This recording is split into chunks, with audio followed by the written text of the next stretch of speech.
आप सभी भाई बहनों का सर्व कल्याण वृक्ष की प्रश्नोत्तर ज्ञान कक्षा में एक बार फिर स्वागत है। आज का प्रश्न किसी भाई बंधु ने पश्चाताप और आत्मग्लानि के ऊपर पूछा है। देखिए, अक्सर हम अपनी चर्चाओं में ये पश्चाताप और आत्मग्लानि ऐसे शब्दों का हम कई बार हमने अपनी चर्चा में इनको एक स्थान दिया। देखिए, राजसी मनुष्य स्वभाववश ही दिनचर्या में दिन भर में बार बार गलतियां करता है। हमसे भी गलतियां होती हैं। शास्त्रों में मनुष्य के दोष भी बताए गए कि मनुष्य बार बार एक ही गलती को दोहराता है। ऐसा शास्त्रों में ही स्पष्ट शब्दों में कहा गया। इसका कारण क्या है? देखिए, राजसी मनुष्य बार बार सुखों को भोगता है।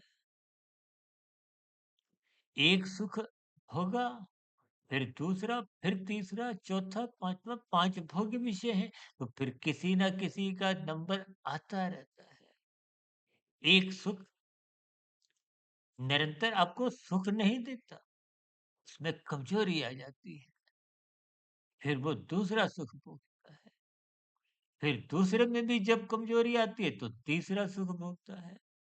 बस इन सुखों की स्थितियों में ही बार-बार उसकी एक प्रवृत्ति सी बन जाती है, आदत बन जाती है। भले ही आदत बनने पे वो सुख सुख रहता नहीं है। देखिए, ये बहुत ही दार्शनिक स्थितियां हैं। इन दार्शनिक स्थितियों को आपने एकाग्रचित होकर एकांत भाव से इन पर आप चिंतन करें। अपने बीते हुए जीवन की स्थितियों पर थोड़ी ताक झांक करें कि आपका मेरा मिला हुआ जीवन भी तो कुछ ऐसी ही परिस्थितियों से गुजरता गुजरता वर्तमान समय में जिन स्थितियों पर आप और हम पहुंच गए हैं। देखिए, हम उम्र की अलग अलग दहलीज पर अलग अलग उम्र के पड़ाव हैं, क्योंकि प्रकृति के 3 गुण नित्य हैं। इन 3 गुणों का कभी अभाव नहीं होता। प्रलय काल में भी ये 3 गुण बने रहते हैं, क्योंकि सृष्टि का कार्यकाल तो 23 तत्वों पर आधारित है, जिसके अंतर्गत सतयुग, त्रेता, द्वापर, कलयुग की स्थितियां होती हैं। ये क्रम बार बार चलता रहता है। एक बार हमने सृष्टि चक्र पर इस पर विस्तार से चर्चा रखी थी। लेकिन मिले हुए जीवन में आप जो बार बार गलतियां करते हो, उन पर हम पश्चाताप करते हैं।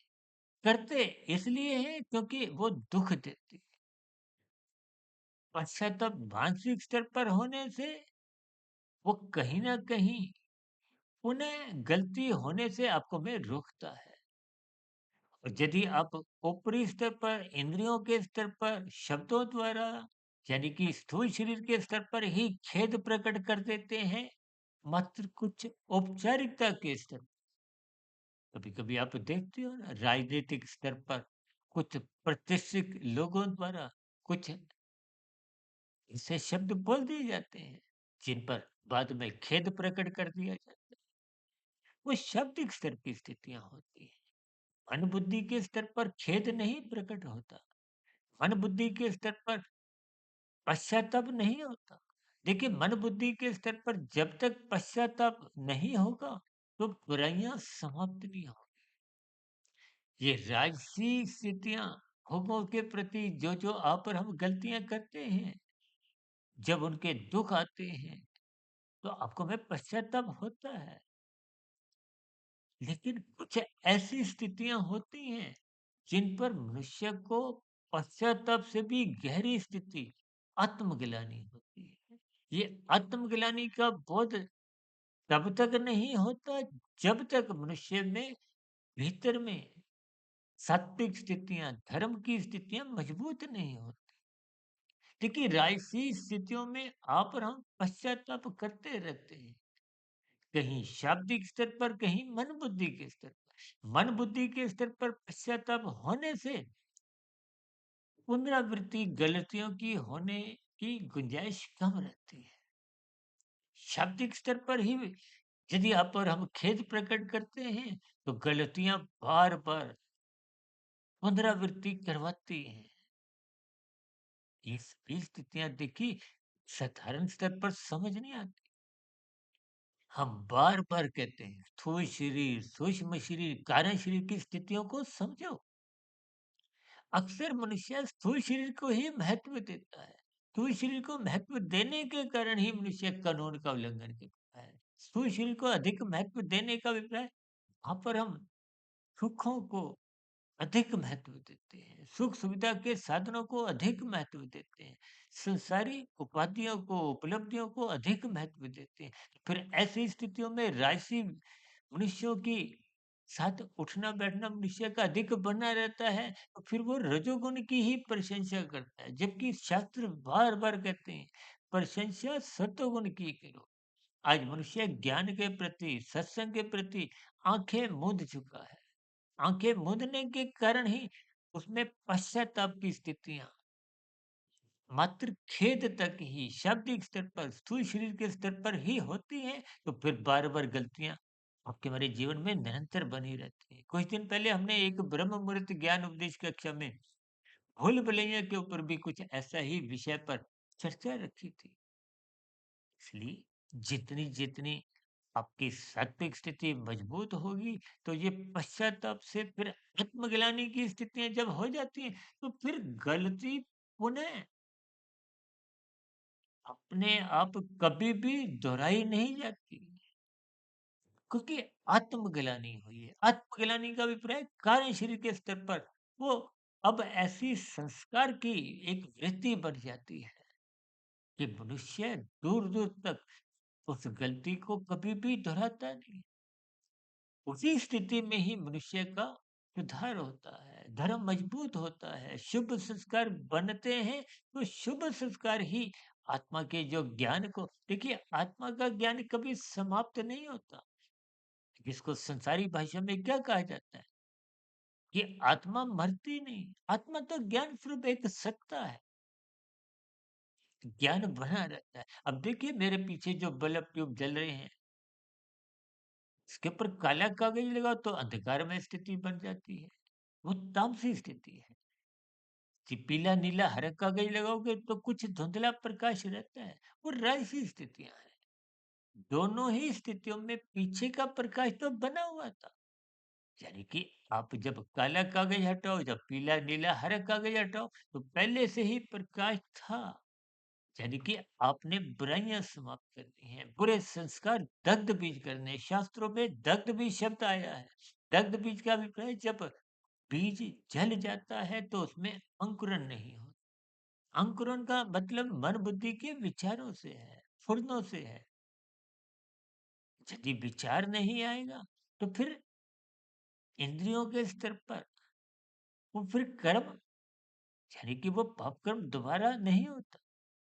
इसलिए अपने जीवन में देखिए, जब जब आप सत्संग करते हो, ब्रह्म मुहूर्त में उठते हो, गुरु के प्रवचनों को सुनते हो, शास्त्रों का स्वाध्याय करते हो, तो गलतियां होने की जो एक स्थितियां हैं, वो समाप्त होने लगती है।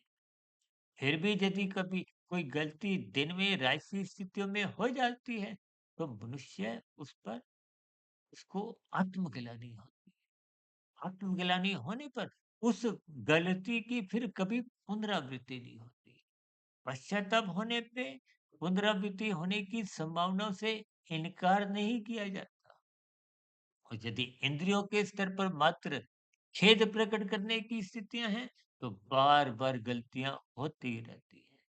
इन सभी स्थितियों को बहुत ही सूक्ष्म स्तर पर परमात्मा की प्रेरणा से, गुरुओं के आशीर्वाद से ब्रह्म मुहूर्त समय विशेष में कुछ प्रकाश डाला है। इन सभी स्थितियों को आप भी ईमानदारी से अपने बीते हुए जीवन की स्थितियों पर कुछ ताक झांक करते हुए इन पश्चाताप खेद, पश्चाताप और आत्मग्लानि की स्थितियों पर आप अलग-अलग भेद समझते हुए स्थूल शरीर, सूक्ष्म शरीर, कारण शरीर की स्थितियों से इनका संबंध जोड़िए ताकि आपका हमारा जीवन व्यवस्थित हो, गलतियाँ होना समाप्त हो। गलतियाँ समाप्त होने का विपर्यय परमात्मा से जुड़ने की स्थितियाँ बनती हैं। परमात्मा से जुड़ना ही मनुष्य जीवन की एक सार्थक स्थितियाँ हैं। इन्हीं शुभकामनाओं के साथ आज की चर्चा विशेष को यहीं विश्राम देते हैं। कल सुबह ब्रह्म मुहूर्त ज्ञान उपदेश कक्षा में किसी सैद्धांतिक विषय पर फिर एक नई चर्चा के साथ मुलाकात करेंगे। तब तक आप अपने आध्यात्मिक मित्र सुधीर भाटिया फकीर को इजाज़त दें। के मन में कोई फिर नया प्रश्न, कोई सुझाव, कोई शिकायत जैसी स्थितियाँ हों, इन सभी स्थितियों का कमेंट्स बॉक्स पे या प्रश्नोत्तर ज्ञान कक्षा में सदा ही स्वागत है। चर्चा विशेष को सुनने के लिए आप सभी भाई-बहनों का बहुत-बहुत